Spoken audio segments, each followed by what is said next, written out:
I'm not running another rescue stunt today. Lindsay, we're at capacity. They go down at 5 p.m., like scheduled. Dr. Malcolm Pierce's voice cracked through the cold, tile-walled hallway of the Franklin County shelter. His tone was flat and angry, just empty, the kind of hollow numbness that grows when you've seen too many wagging tails disappear through one-way doors. Lindsay Hart didn't argue. She knew the rules. She also knew those rules had never stopped her from trying. Still, today was different. Kennel 17 held 2 dogs, both quiet, both scheduled for euthanasia within the hour. One was a brindle mix with half a tail and sad rust-colored eyes. The other a shepherd with worn-down paws and a scar across his snout, barely moved except to press his nose against the smaller dog's shoulder, as if shielding her from something only he could sense. They came in together, bonded. The intake staff had said, found under an overpass, lying side by side. No tags, no chips, just skin and bones. That was 4 days ago. No one called, no one came. And now time was up. Lindsay stood outside the kennel door, clipboard clutched, tight eyes burning. She was a junior vet tech, barely 2 months into her job, but she'd learned quickly how to survive in this place. Don't name them. Don't linger. Don't care too hard. She had broken all 3 rules with these 2. She called the shepherd Benny and the smaller one Maple. And against every warning stitched into her gut, she had cared deeply now. Watching them curled into each other on that ragged blanket, Maple's head tucked under Benny's chin, Lindsay felt something twist hard in her chest. They looked like they were already mourning each other. She couldn't stop pacing, couldn't stop glancing at the hallway clock. For 12 p.m. she knelt by the bars, whispering gently, "I'm sorry, okay, I really tried." Maple's ears perked, just a little. Benny didn't even blink. She reached through and brushed her fingers against Benny's pour-off, scarred, steady. That was when she noticed something odd. The texture was wrong, not just from wear or pavement burns. It felt like embedded grit, like dried something, paint. Her brows furrowed. She looked again. Under Maple's fur near the neck, she spotted a faint color pink, not a wound, not skin dye. Her stomach flipped.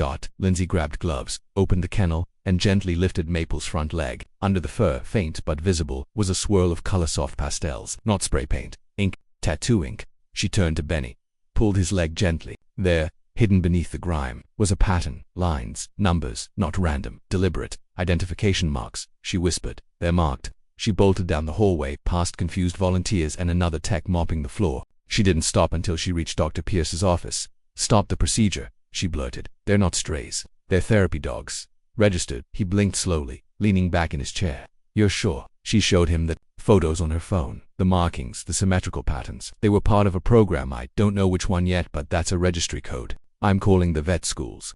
Therapy dogs get inked sometimes for identification in certain trauma units. I read about it." Pierce stared at the screen, then back at her. His expression, for the first time in weeks, shifted just a crack. In the armor, he picked up the phone and dialed intake. "Put Kennel 17 on hold," he said. "No movement until I say so." Lindsay didn't breathe until she heard the click of the line disconnecting. "They have each other," she whispered, "and that's the only thing keeping them alive." Pierce nodded. "Slowly, you've got till morning. Find where they came from."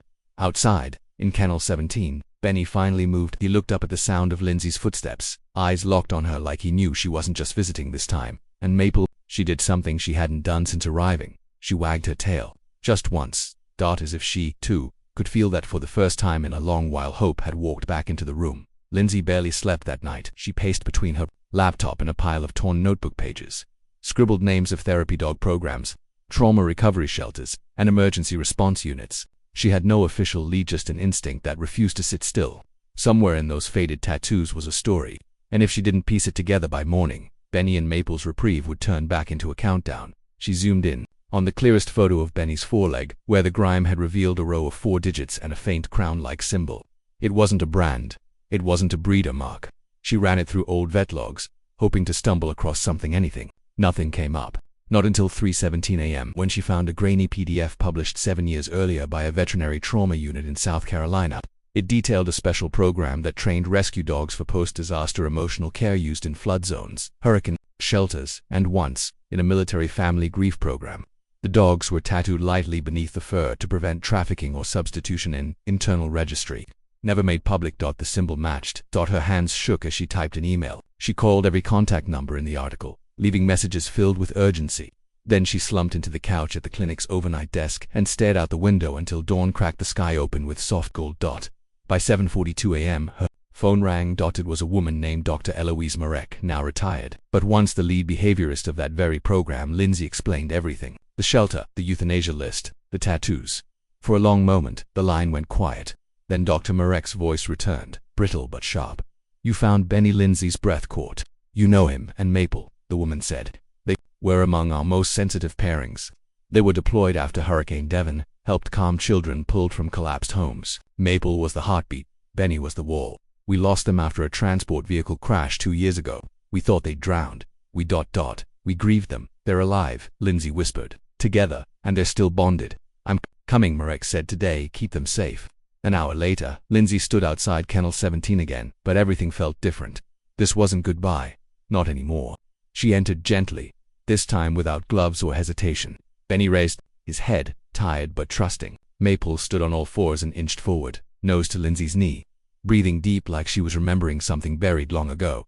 "They've been waiting," Lindsay said softly. "Not just for rescue but for recognition." Dr. Pierce arrived mid-morning, brow furrowed but quiet. He read the emails, scanned the documentation from Marek's team. Then, in an act no one expected, he opened the kennel himself. Benny didn't move. Pierce knelt slowly, held out his hand. "Hey, old soldier." And that's when Benny leaned forward, not with fear, not with caution, but with quiet authority. He pressed his scarred snout into Pierce's palm, and for the first time in the vet's entire career, he closed his eyes in the presence of an animal, and felt forgiven. By noon, Dr. Marek arrived. She was in her 70s now, hair white and swept back in a bun, but her voice carried the same grounded calm Lindsay had heard over the phone. When she entered the kennel, Benny let out a soft rumbling sound, not a growl, a memory. Recognition flickered behind his eyes, and Maple all but collapsed into Marek's lap, tail thudding once, twice, then settling still again. "They remember," Marek whispered. "All this time, they held each other through it." As the news spread, the shelter transformed. Staff members came by just to peek through the door, to see the dogs who had defied death twice. Volunteers who'd nearly quit from heartbreak now lingered longer, their steps lighter. Even Pierce began walking slower through the halls. Fewer snap decisions. More pauses. Later that afternoon, Lindsay and Marek sat on a bench just outside the kennels. The sky was gray again, but not heavy. "They must have escaped after the crash," Marek said. "Probably wandered for miles. Benny's always been the type to move forward. Maple, she wouldn't have left without him." "They held on," Lindsay said, "for each other." Marek nodded. "That's what bonded dogs do. When humans break, they carry pieces of each other's pain until someone comes along and helps them lay it down." That night, Lindsay sat beside their kennel, watching them sleep. This time, they were stretched across the blanket, not curled in fear but resting in openness. Benny had one paw lightly over Maple's back. Maple's nose twitched gently in her dreams. Lindsay didn't name them to save herself grief. She named them because somehow, even in their silence, they had introduced themselves. Benny the guardian, Maple the light. They weren't just dogs. They were survivors who'd held the line for each other when no one else would. And now, finally, the world was catching up. The news of Benny and Maple's reappearance spread faster than Lindsay could imagined. By the next morning, her inbox was full: rescue volunteers, former therapy dog handlers, even an officer from FEMA who claimed he'd once seen Benny work a shelter after a tornado. Some messages were vague, some were heartfelt. But one email stood out. It had no greeting, no story, just a subject line that read, "They're mine." Dr. Marek was still in town. She read the email twice, then shook her head slowly. Anyone who starts with possession doesn't understand who these dogs are. Still, protocol meant they couldn't ignore it. The man who showed up that afternoon introduced himself as Curtis Hall. He wore military boots and a pressed jacket, clean-shaven with a stare that tried hard to look confident but kept twitching toward the kennels. "I trained Benny," he said, "at Fort Whitfield. Back when we were both younger." Lindsay and Dr. Marek exchanged a glance. Benny's file shows deployment for emotional trauma cases, not military use. Curtis exhaled, sharply. Right. Because the truth was buried. He was too gentle to keep in rotation. He flunked the combat drills, didn't chase, didn't bark, but put him in a room with someone crying and he'd sit there until they'd stopped shaking. They gave him to us as a comfort tool there. Words, not mine. He rubbed the back of his neck, voice tightening. "After my last deployment, I broke bad. Didn't leave the house for months, woke up screaming. Benny was there. Didn't fix me, just didn't leave me. Then one night, he slipped through the gate. Never saw him again." "You didn't report him missing?" Lindsay asked gently. "I was ashamed," he muttered. "He was the only thing holding me together, and I lost him." Marek looked him in the eyes. "You're saying you're not here to claim him, you're here to apologize." Curtis nodded. "I owe him that." They let him enter the kennel alone. Lindsay watched through the small window. Benny lifted his head immediately. His ears flicked, nostrils flaring, not alert, not fearful, but curious. Then he stood and walked over, slow but deliberate. Curtis didn't kneel, he just held still. Benny circled him once, then leaned his head against the man's knee. Curtis sank to the ground and broke into tears. Later, they sat outside with Maple sprawled in the sun beside them. Curtis didn't ask to take them. He didn't even ask for more time. "They're safe here," he said. "They've earned peace. Don't pull them into more of my chaos." But Lindsay had an idea. "We've been working on a new community outreach program," she said. "Visits to rehab centers, group homes, even vets' hospitals.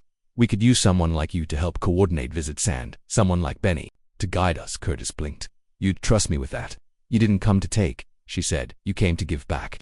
And just like that, the story shifted again. Not just survival, not just recovery, but redemption. Not only for the dogs, but for those they'd touched in the weeks that followed. Benny and Maple became the heartbeat of the shelter's new therapy initiative.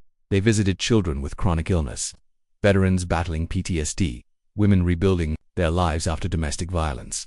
They never performed tricks, never wore flashy vests. They just showed up, quiet, steady, present. And that was enough. One afternoon, Maple gently placed her head on the lap of a girl who hadn't spoken in days. The child's hand reached up and tapped Benny's ear. Then she whispered, soft. Her mother wept silently in the corner of the room. Lindsay realized then this wasn't just about saving them. Benny and Maple were saving others by simply existing, by being living proof that pain doesn't have to be the last chapter. Still, their story had one more twist to come. One rainy morning, a truck pulled up outside the shelter. An older woman stepped out, holding an umbrella in one hand and a faded photo in the other. She introduced herself as Margot Kina, former therapist with the original program where Benny and Maple were first trained. "I saw the news story. I couldn't believe they were still alive, but I had to see for myself." She knelt when Benny approached. "Oh," she breathed. "You remember?" he did. Not with excitement, but with that deep, grounding stillness, the way he always greeted those who mattered. Margot didn't stay long, but before leaving, she handed Lindsay a worn binder. Inside were pages of notes, original training logs, and a handwritten letter titled, "In case they're ever found." It read, "If you're holding this, it means Benny and Maple made it further than any of us dreamed." These dogs were never just part of a program. They were our proof that gentleness is a kind of strength no storm can wash away. And as Lindsay read that under flickering shelter lights, she felt something shift inside her, something that made her believe, maybe for the first time in her life, that even the most broken beings don't just deserve love. They become the reason others believe in it again. By the fourth week of the outreach program, something remarkable had happened. Benny and Maple were no longer just visitors at the edge of pain. They were participants in healing, drawing people out of places no medication ever could. Even Dr. Pierce, the once stone-faced clinic director, had started taking walks with Maple during his lunch breaks, hands buried deep in his coat pockets, speaking to her in whispers only she seemed to understand. But there was something else happening. A pattern Lindsay began noticing during their visits. Some of the patients, especially trauma survivors, responded more to Maple's presence than anyone anticipated. It wasn't just emotional comfort. It was as if Maple recognized what they needed before they knew how to ask. A woman at the halfway house, sobbing quietly in the corner, had Maple curl up at her feet without prompting. A teenager who flinched at every loud sound finally let someone near after. Maple nudged a blanket into his lap and simply lay still beside him for hours.